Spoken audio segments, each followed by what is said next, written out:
Kumusta ho? Ayan, tayo po ngayon ay papunta sa Patag. At ngayong araw na ito ay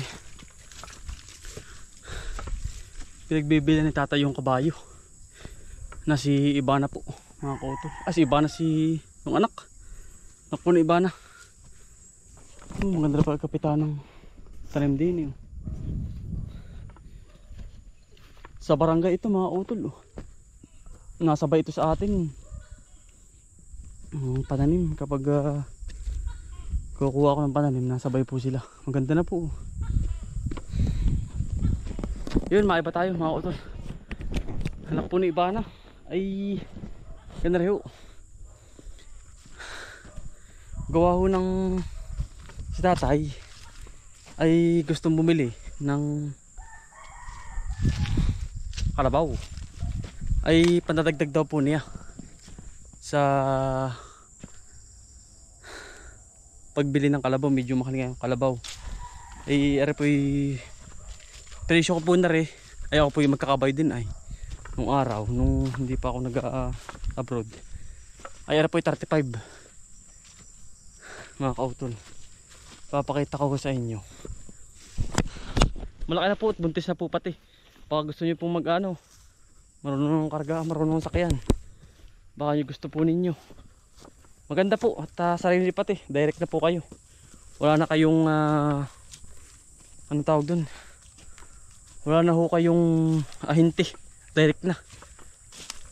Sa gusto po maghayop, yun, napakaganda, mabait pati. Buntis na, mga kautol. Tubo na agad kayo. Ayun, laki na Ibana, mga kautol. Parang hindi arin parang akala ko si Ibana. Kamukha ni Ibana, oh. Baba. Ito bang kabayo? Kamukha po ni Ibana. Gawa ng sa tipo gustong bumiling kalabaw. Ay kulang po yung pera. Hari po panadagdag ka rin kabayong ari. Buntis na rin naman po si Ibana. Kaya pagbibili na po ni tatay. Pinakastahan na po natin yun, mga kautol. Mura na po rin, 35. Kung gusto nyo po, dumalik po ka sa akin at bibigay ko po sa inyo. I-deliver po natin hanggang dito lang, hindi po sa malayo, mga kautol. Baka po nasa may kabila, wala po din sa ayan, mga kautol. Ari na po. Ari po yung malaki, mga kautol. Sobrang mahal po ng kabayo ngayon. Babawasan ko na lang po sa 35, mga kautol. Ayan, ayan po yung si anak ng Ibana. Malaki pa po kay Ibana mga kautol. Kaya napakaganda po. Isa pa ay alaga po namin, mga kautol. Walang bisyo kasi mahirap na. Baka yung iba bigyan kayo ng bisyo, bigyan kayo ng ganari, ng pilay. Kasi nakaranas ako, mga kautol, kapwa pinsanin ko pa, mga kautol, hindi sinabi niya sa akin yung kabayo, yung pala may pilay sa paypay. Ay sabi ko, tatapatin kita pinsan. Ay ako naman ay hindi ganito magbayad. Kasi dati po ako magkakabayo, mga kautol, maghihila. Kaya alam ko yung ganda ng kabayo or hindi, mga kautol. Kasi sa ganyan nakakasubuan, negosyo nga, mga kautol, ang kabayo. Kaya yun, tatapatin ko kayo ganito, tatapatin ko sila kayo. Ang kabayo nating ipagbibinta ay quality, maganda, mga kautol, mabait. At hindi pala nakakargahan.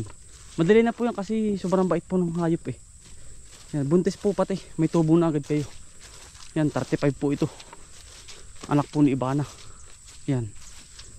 At panadagdag po namin kay tatay na kalabaw. Yan, yan. Napakaganda, mga kautol.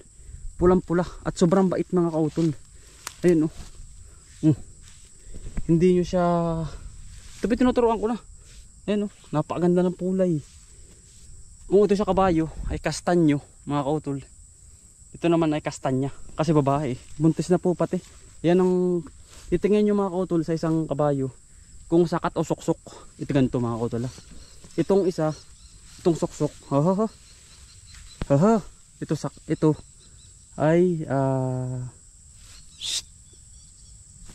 sakat, suksok ang puyo sa ilalim. Ibig sabihin po nun mga kautol, napakagaling sa gamit nun. Hindi ka po nun ibabara. Basta magaling mga kautol yun kung kayo marunong sa kabayo. At yung pulmahe, yan. Bilog na bilog mga kautol. Yan oh. Ang mga kisigan mga kautol malalaki. Yan. Titingnan nyo po sa kabayo yan. Ang kuko. Quality tindig. Yan oh. Suksok ang puyo. May puyo din sa tigkabila. Yan oh. Saka sa are. Hindi sulyap yung puyo. Yan. Dali. Yan oh. Yan po ang isang, baka interesado kayo mga kautol. May imbay, may pitik. Yan po. Magandang kisigan. Bilog ang pig-i. Yan, babae po yan. Mabait, mga asahan sa daan mga kautol. Yan. Kung interesado po kayo, for sale po yan. Tapos na po si Ibana. Buntis na rin mga kautol.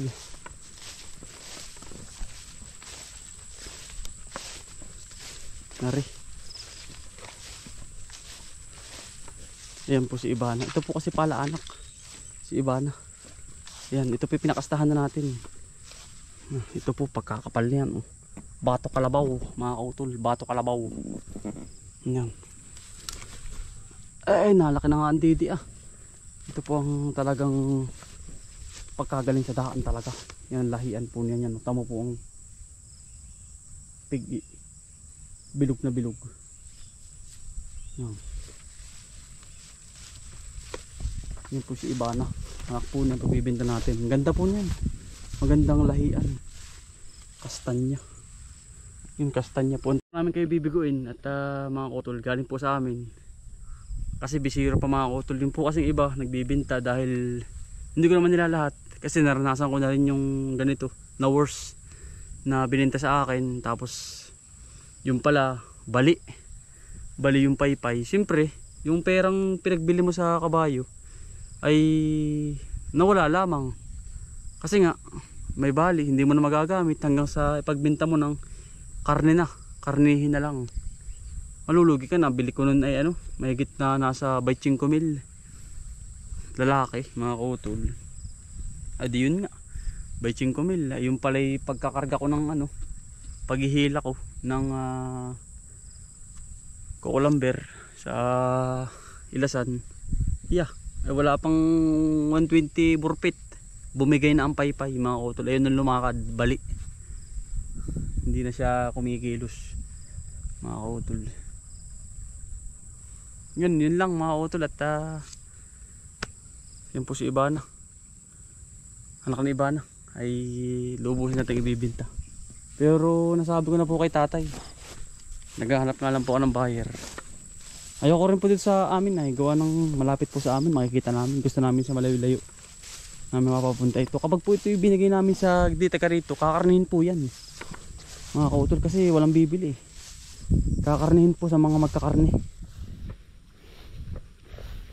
Kaya kakaawa lang po ditong ibinta. Gusto namin sa malayo-layo. Maganda po yung mga kautol, kastanya, kulay pula. Mamahaling kabayo mga kautol. Katulong muna ni Kuya Anthony. Nag-aalalay po.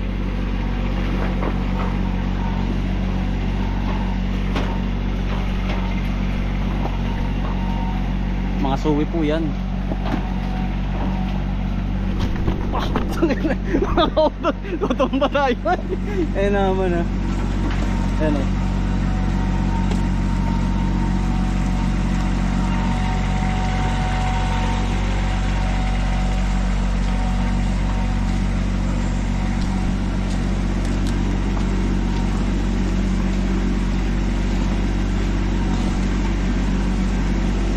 Alalayan po natin sa kuya. Okay.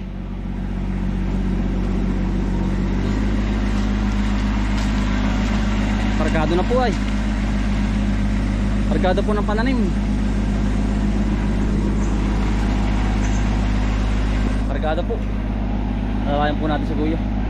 Mga niyog at suwi.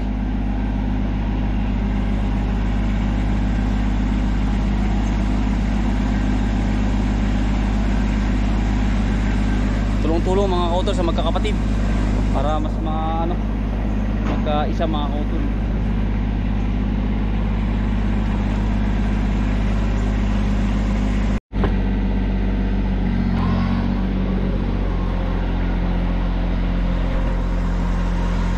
Pumunta na po kami sa area number 4.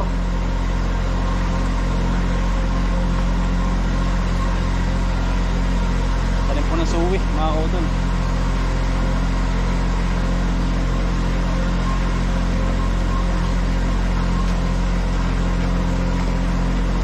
Mga kautol, yun pong kabayo at inyo pong mga gustong inyong alagaan, maganda po yun, buntis na po pati.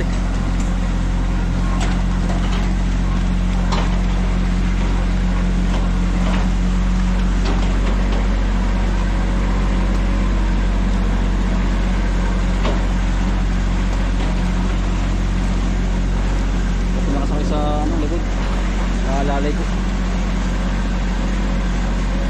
Kasama dyan!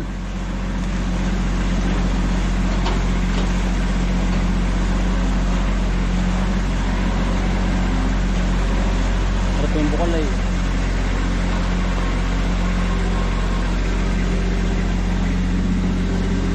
na mga kautol, bali hinatid ko na sa kuya dun sa kanyang area. At alam mo yun mga kautol, kapag magkakapatid tulong-tulong para lahat ay umasinso ano po. At pag nahihirapan yung isang kapatid natin, kapatid ko, tulong mga kautol. Ayan. Update ko naman kayo dito sa ating tanim na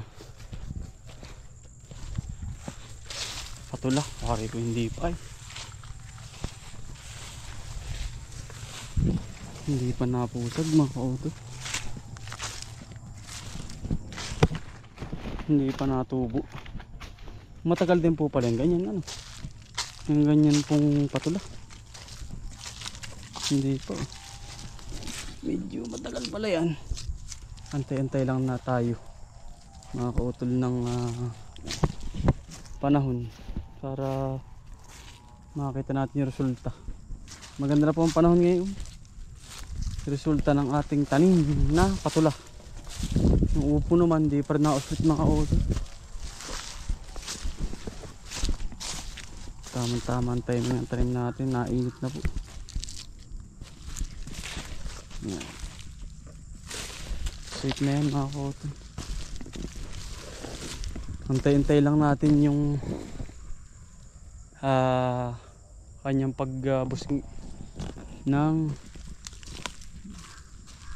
ating seed. Wala pa po.